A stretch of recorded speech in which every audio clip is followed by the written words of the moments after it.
Hi guys, it's Androidpipe.com and I'm here with the game GT Racing 2 from Gameloft. It's available for free and it's supposed to be a simulation racing title that's filled with a lot of cars to purchase, some pretty nice graphics and a lot of tracks to explore and race on.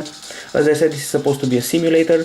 People see it as some sort of Gran Turismo in a mobile version, but it's not exactly that. Okay, so what we're dealing with here is a title that was launched on November 13, so it's pretty fresh still, and we're testing it on the handset called the Allview X1 Soul. And now let's see a classic race in Montreal, one of the many places where you can race in this title. The game, as I said, is available for free. It's called GT Racing 2. It takes up 1 gig of storage and you can control it either by tilt or by touching the sides of the screen like I'm doing right now. The soundtrack is pretty good. Some drum and bass songs, some rock songs included as well. I can see the trophy now. We're on our way, buddy. In case you're using the method where you can press the sides of the screen, you should brake by pressing the center of the screen. As you can see, the graphics are not bad and also not exactly top-notch, and neither is my driving style.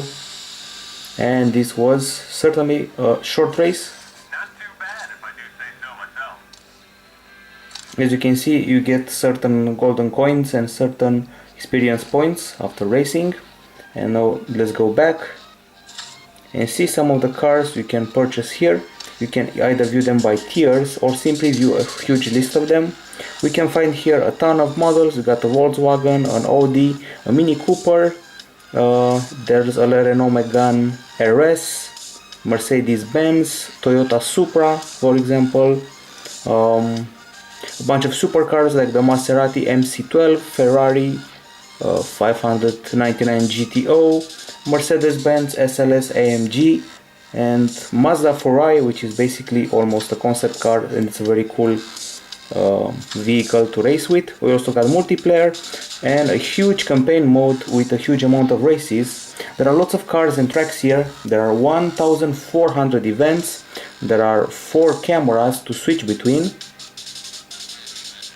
And let's choose another race here, this time in France. As I said, 1,400 events, 67 licensed cars, 13 tracks. The game comes from Gameloft, who are also famous for Asphalt. You also get a Lamborghini here, and from track to track you'll see that the weather changes and also the time of day may change, and of course the backgrounds will change. You'll be in the city, you'll be in a forest, you'll be in the famous Laguna Seca circuit. I was expecting just a little bit more from the graphics. This game feels more like Ridge Racer and not Gran Turismo, if you know what I'm talking about. The idea of simulation would be to make the game very hard. Gran Turismo was almost impossibly hard sometimes, especially because you didn't even start gaming before you got your license, and that was one of the hardest parts of the game. Here, well, it's basically a pretentious arcade. That's the simulator idea. There is no damage, there is no car deformation, and you won't lose any of the abilities of the car if you keep crashing and crashing. And by the way, the physics are not exactly realistic. I wouldn't call them that, so I don't know why Gameloft is promoting this game as a simulator. It's a fun game, I have to say that, because you have a lot of cars and tracks. And not every day you get a game that offers you 1,400 racing events. And from what I know, Gameloft offers about 20 or so new challenges every week. The sensation of speed is pretty nice. I have to say that I'm enjoying this game a bit more than Real Racing 3. That was not my cup of tea. As I said, this one also has multiplayer in a more real-time way than Real Racing 3. And overall it's pretty fun to play, especially if you can actually drive better than I'm doing right now. By the way, if I'm not mistaken, I'm driving a Nissan GTR right now, which is a pretty powerful and cool car. And I was surprised to hear some pretty famous songs in the background here. The graphics are decent and I wasn't blown away by them. Sadly, what I don't like about this game is the feeling of the impact with the other cars. It's like I'm slamming into walls.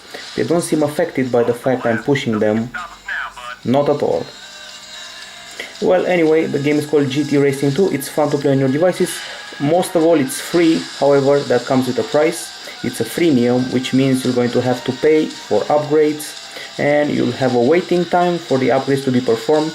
That waiting time is disguised by the number of mechanics and engineers you have to set up on the task. You pay more of them, it's done faster. You pay one engineer or so, and the task takes a long time to perform. You can see that I have a problem here. I'm not braking. I don't like to brake, and that's why I keep slamming into the corners. So I'll let you know what the grade is for this game. Androidpipe.com gives it a 7 out of 10 because it's supposed to be a simulator and it doesn't feel like one. I'm going to exit the race and show you the upgrades available here. The artificial intelligence is quite tough in this game. I was surprised by that. Maybe it's a good thing, but since this is an arcade title disguised, well, you won't feel that it's a cool thing. These are the upgrades you can do. Top speed, acceleration, handling and brakes. So let's say I buy one of them, I have to select these mechanics, have them work on the device, and the time left here is about 2 hours, and you have to pay up if you want to skip that time. So that's the in-app purchasing part of the game. I like the variety of cars, I like the many tracks, but it's still a 7 out of 10 here at Androidpipe.com. That's it for now, bye bye.